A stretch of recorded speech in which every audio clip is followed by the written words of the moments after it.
Namaste devotees. In this video, let's listen to a very rare and powerful mantra. This mantra gives progeny, that is, child to childless couple, gives enormous wealth and fulfills wishes. This mantra is written by all gods, and this is Goddess Mother Lakshmi's mantra. Listen to this mantra daily. Before listening to the mantra, if you are new to the channel, subscribe the channel, press the nearby bell icon and select all option.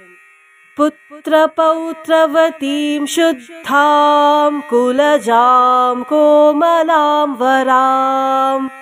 पुत्रपौत्रवतीं शुद्धां कुलजां कोमलां वरां पुत्रपौत्रवतीं शुद्धां कुलजां कोमलां वरां पुत्रपौत्रवतीं शुद्धां कुलजां कोमलां वरां पुत्रपौत्रवतीं शुद्धां कुलजां कोमलां वरां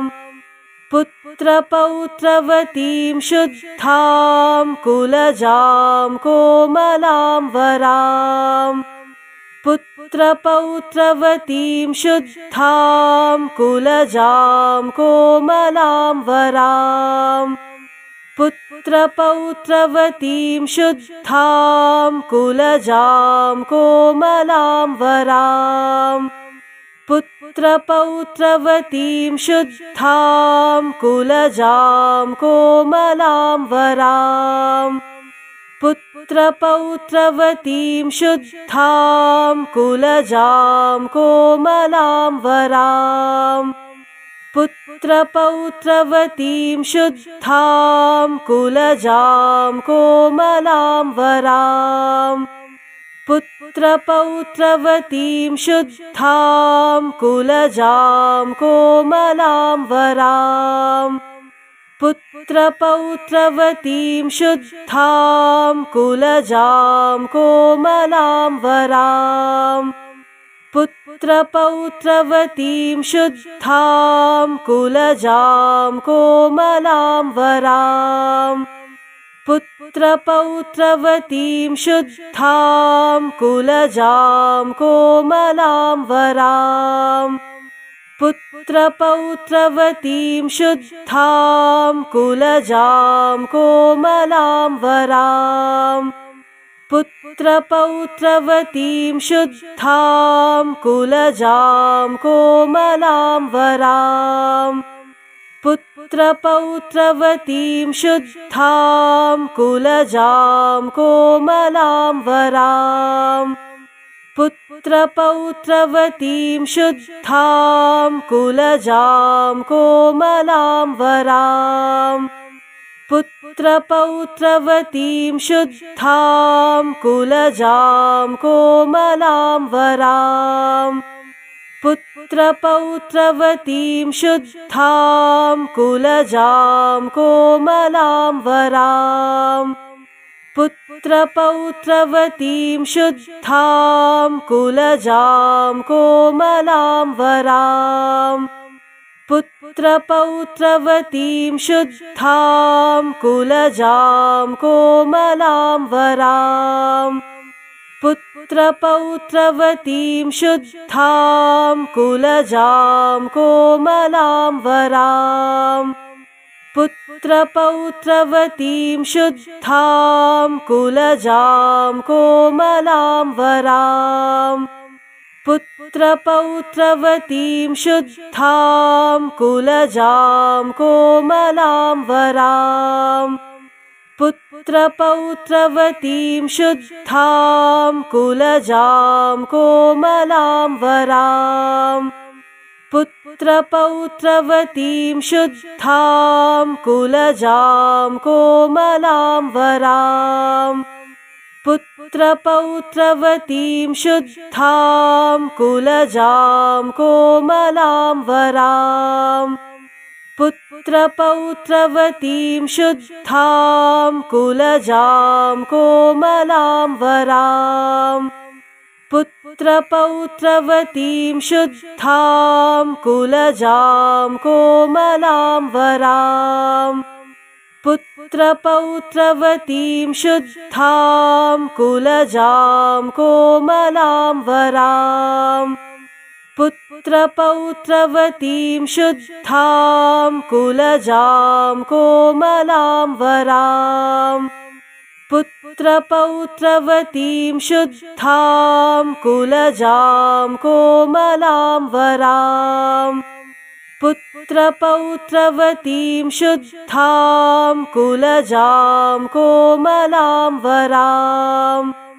पुत्रपौत्रवतीं शुद्धां कुलजां कोमलां वराम्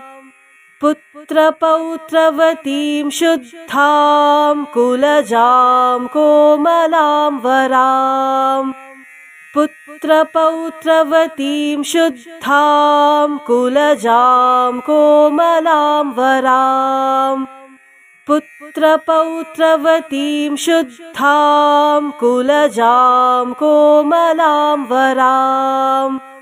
पुत्रपौत्रवतीं शुद्धां कुलजां कोमलां वराम्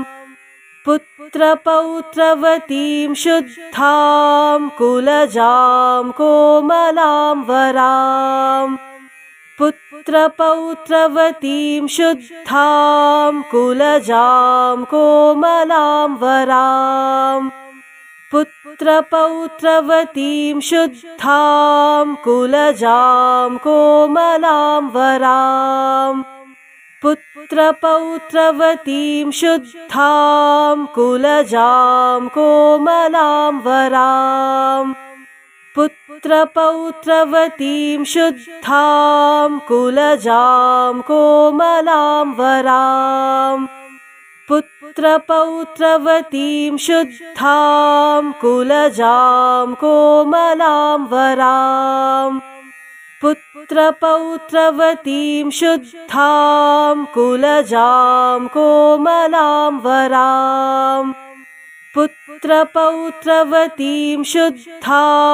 कुलजां कोमलां वराम् पुत्रपौत्रवतीं शुद्धां कुलजां कोमलां वराम्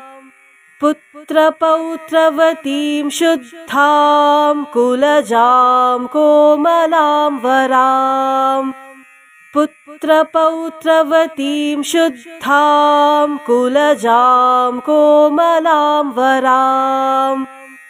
पुत्रपौत्रवतीं शुद्धां कुलजां कोमलां वराम् पुत्रपौत्रवतीं शुद्धां कुलजां कोमलां वराम् पुत्रपौत्रवतीं शुद्धां कुलजां कोमलां वराम् पुत्रपौत्रवतीं शुद्धां कुलजां कोमलां वराम् पुत्रपौत्रवतीं शुद्धां कुलजां कोमलां वराम् पुत्रपौत्रवतीं शुद्धां कुलजां कोमलां वराम् पुत्रपौत्रवतीं शुद्धां कुलजां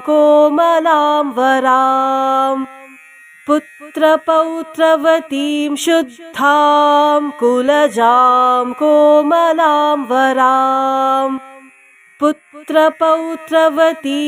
पुत्रपौत्रवतीं शुद्धां कुलजां कोमलां वराम् पुत्रपौत्रवतीं शुद्धां कुलजां कोमलां वराम् पुत्रपौत्रवतीं शुद्धां कुलजां कोमलां वराम् पुत्रपौत्रवतीं शुद्धां कुलजां कोमलां वराम्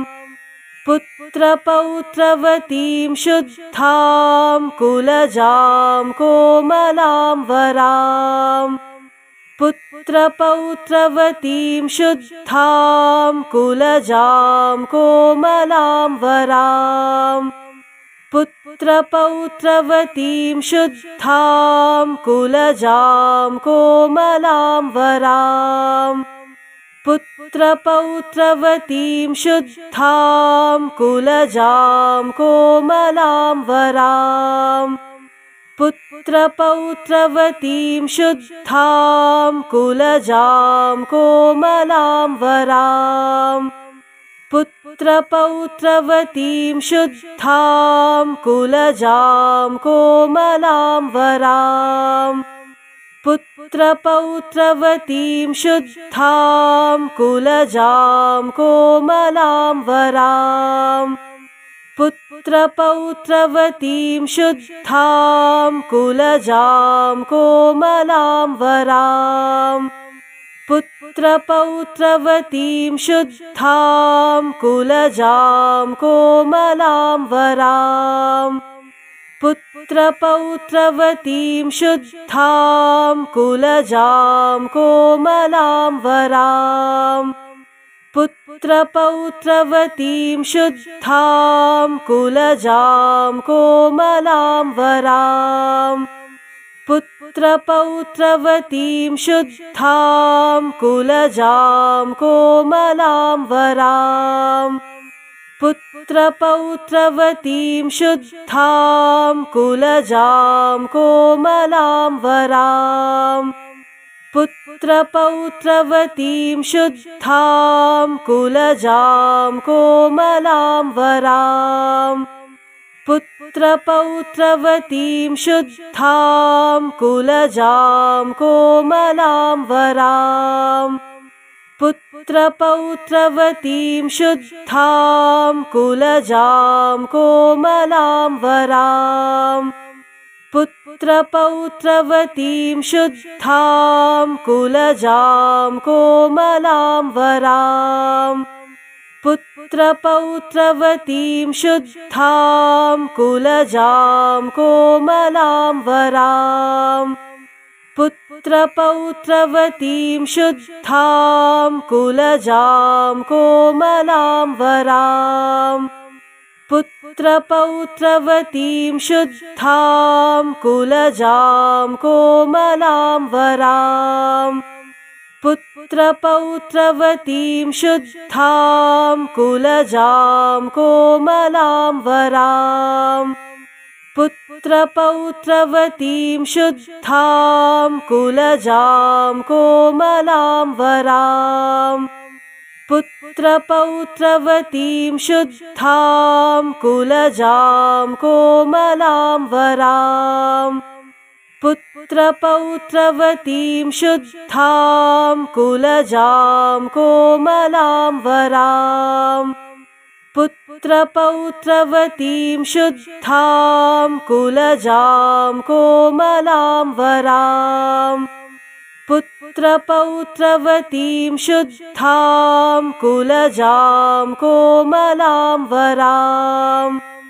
पुत्रपौत्रवतीं शुद्धां कुलजां कोमलां वराम् पुत्रपौत्रवतीं शुद्धां कुलजां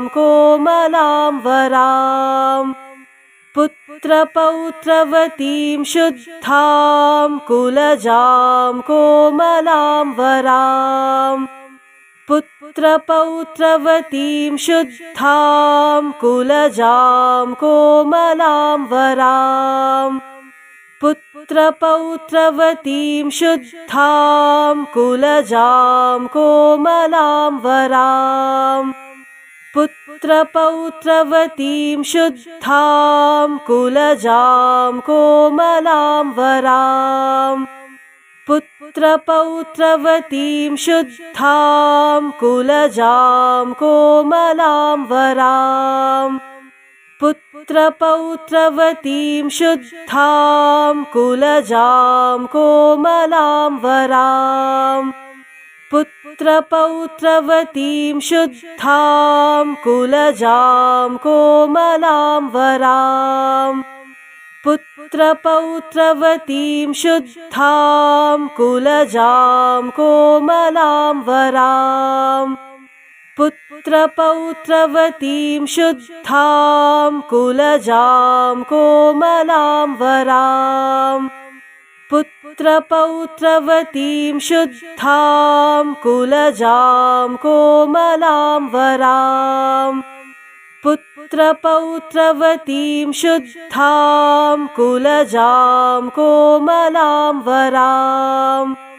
पुत्रपौत्रवतीं शुद्धां कुलजां कोमलां वराम्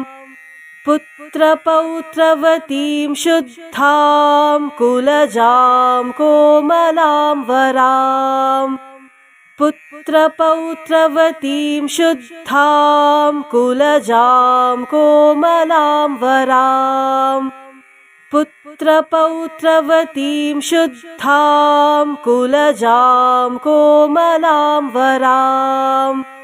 पुत्रपौत्रवतीं शुद्धां कुलजां कोमलां वराम् पुत्रपौत्रवतीं शुद्धां कुलजां कोमलां वराम् पुत्रपौत्रवतीं शुद्धां कुलजां कोमलां वराम्